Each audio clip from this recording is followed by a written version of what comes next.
Papa, je veux un chien. Ouais, mais c'est compliqué, Loulou, là. Ça met des poils partout, il faut le sortir matin et soir. C'est contraignant, et quand on part en vacances, qu'est-ce qu'on va en faire, ce chien?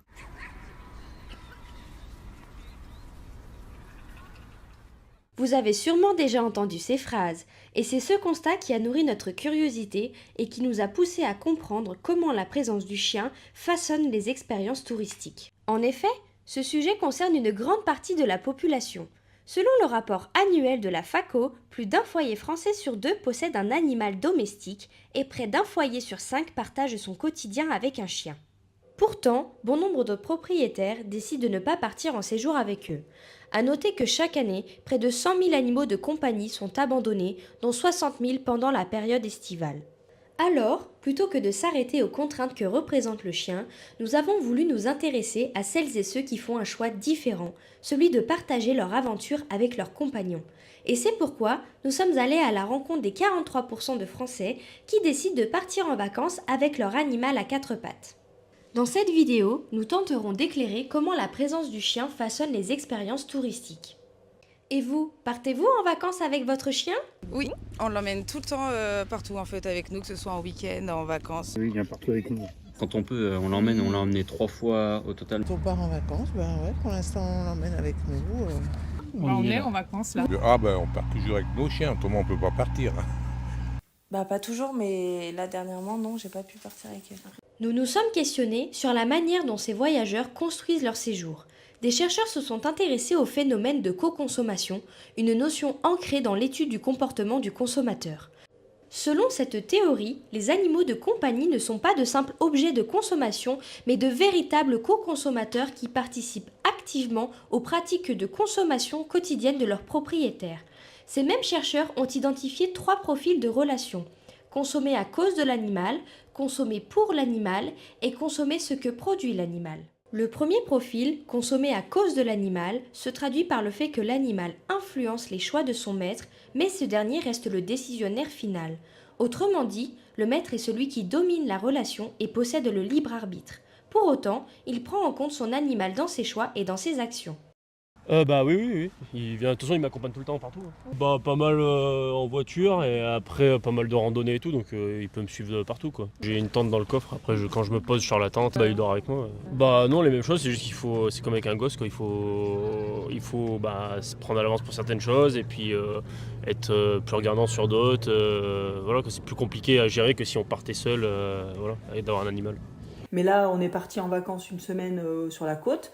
On n'a volontairement pas pris un voyage avec l'avion, tout ça, parce que c'était la première fois qu'on partait avec lui et qu'on changeait de lieu. On a loué un Airbnb qui acceptait les chiens.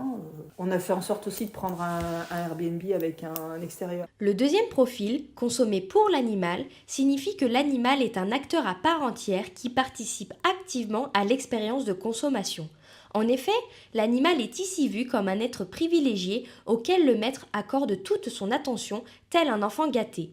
Dans ce cas, le propriétaire est prêt à faire des sacrifices pour répondre aux besoins de son animal. Quand je vais à un endroit, je regarde s'ils acceptent le chien. S'ils n'acceptent pas, j'y vais pas. On organise nos voyages en fonction de notre chien. Même si un hôtel dont on rêve d'aller, il n'accepte pas les chiens, tant pis, on n'ira pas. Le vélo, on le fait avec lui. Enfin, vraiment, toutes les activités, les vacances, c'est en fonction de lui.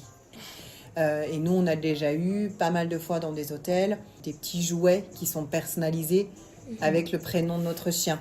Souvent, dans ce profil, un acteur extérieur vient enrichir le processus de co-consommation pour satisfaire davantage les besoins du chien au regard du propriétaire. Dans l'expérience touristique, ces acteurs extérieurs peuvent être des prestataires d'activités, des hébergeurs ou encore des restaurateurs. Donc nous sommes un boutique-hôtel de 15 chambres et suites. Et oui, on accueille les chiens.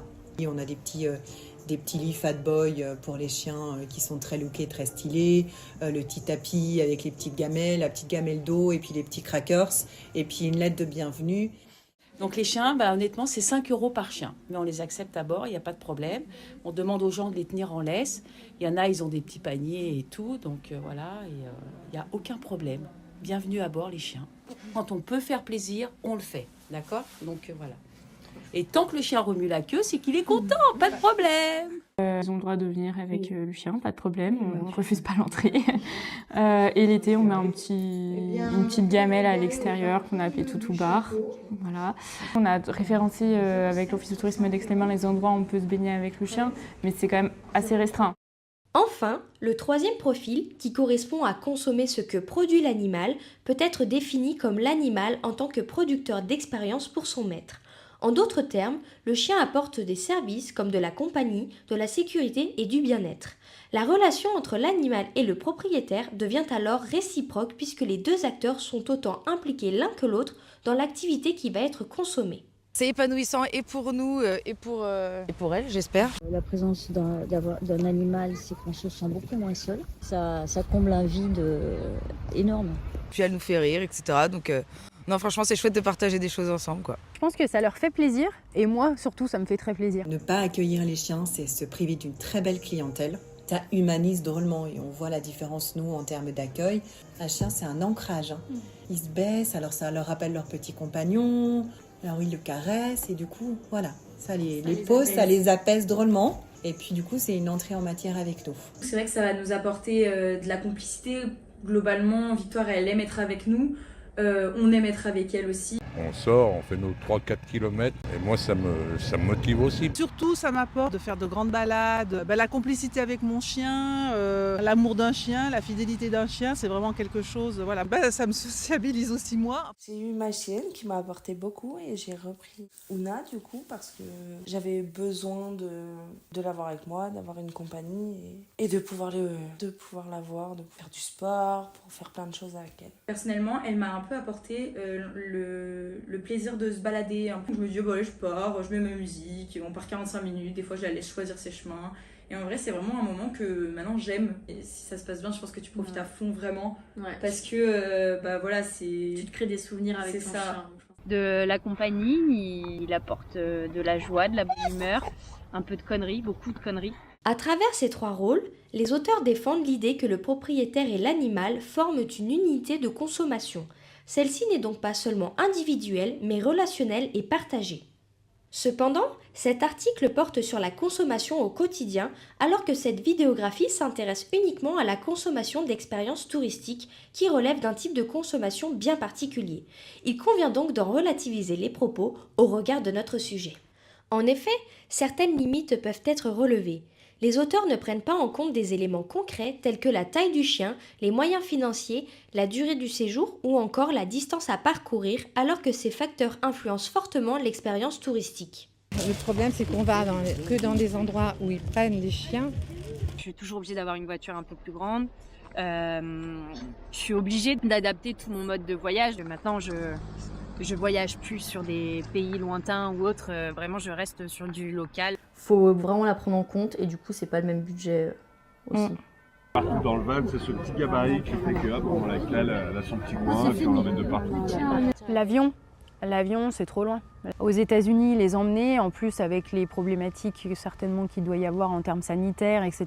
Non, c'est pas plaisant. Donc il vaut mieux avoir quelqu'un qui vient s'occuper de chez eux. Ensuite, l'étude de nos entretiens met en évidence l'importance du lien affectif unissant les propriétaires à leurs chiens. En effet, on remarque un attachement mutuel important qui se manifeste notamment par une relation fondée sur la confiance et la reconnaissance du chien comme un membre à part entière. Si le chien n'a pas repère de l'attachement avec l'humain ou avec l'environnement, ça va être compliqué pour la mise en place de l'extérieur. En fait, tous ces besoins c'est déjà une base solide. Moi, je pense que la première chose, c'est la relation de confiance. C'est-à-dire qu'autant que le chien, les propriétaires soient les référents de confiance, c'est-à-dire j'ai peur, je suis pas à l'aise, hop, j'ai mes maîtres.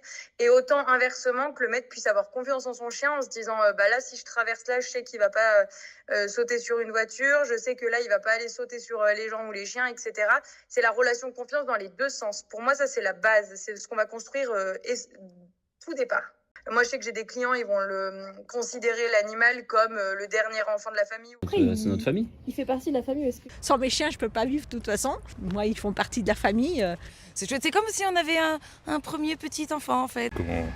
C'est comme une famille, quoi. Parce que de toute façon, après, c'est un manque quand je les ai pas. C'est comme avoir un enfant, quoi. On est malheureux si on les voit pas de jour, en fait.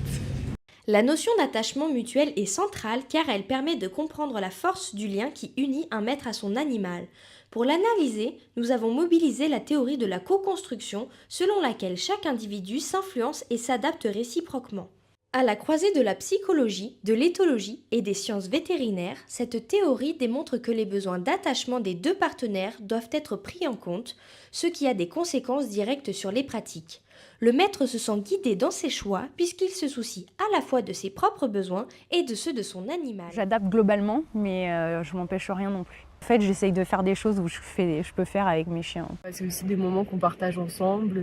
Je sais qu'il est trop content quand on part aussi visiter ailleurs. Ils ont besoin un petit peu de voir d'autres choses, de sentir d'autres choses, et puis ça les rend beaucoup plus adaptables. Moi, mon objectif, c'était que mes chiens, je puisse les emmener partout. C'était comme ça que je les voulais. Ça le stimule, il peut bien se dépenser aussi, il découvre des nouvelles choses. Moi, l'objectif de prendre un chien, c'était pour partager des choses avec lui, c'était pas pour le laisser à la maison et moi faire ma vie de mon côté. Le fait que maintenant, on est obligé de réfléchir à chaque fois qu'on part, est-ce qu'on l'emmène, à quel moment on part pour que si jamais on l'emmène pas, elle soit le moins longtemps seule possible. Mais je pense quand même que globalement, sur tous ces 50-50, je pense. Si on partage des bons moments, je pense que ça rend tout le monde heureux, quoi. Il faut effectivement des liens, de la présence, des activités en duo, quoi.